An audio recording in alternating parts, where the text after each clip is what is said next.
Shadow of the Beast is the next Hunter Kerr novel out this October, and it sees Hunter probably pitched against one of the most evil, dangerous characters he's met to date.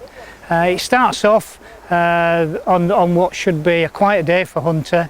They find two corpses beneath an old Methodist chapel on the old chapel estate, and it's first believed to be one of the benefactors until they discover the characters are female, and they're from the 1980s. And so begins an investigation into who's put them there, and the prime suspect for that is the chapel estate resident of Terence Arthur Braithwaite, who the press have dubbed the Beast of Barnwell, because in the 1970s he raped a number of women and murdered one young girl and was given life imprisonment. Braithwaite is now free. He's living in a home in Bridlington, and is set on as being the main suspect for the case. The conclusion is that Hunter goes in search of him.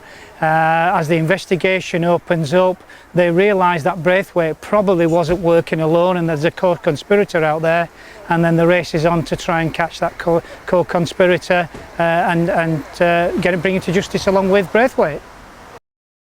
At the same time as that's going on, we've got another incident. Hunter's former boss, Chief Superintendent Michael Robshaw, is mown down and injured quite seriously in a hit-and-run accident. And initially it's believed that that is part of reprisals for some action he's orchestrated against a number of drug dealers in Sheffield who've carried out a number of shootings.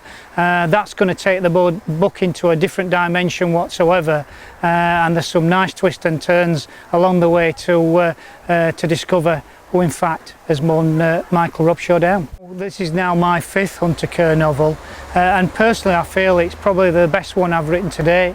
It's a lot darker. The others are dark, but this is really dark and edgy, and as I say, I've introduced a character that I just think is pure evil, which strengthens most of the characters, and it puts Hunter in quite a dilemma, and there's lots of twists and turns along the way.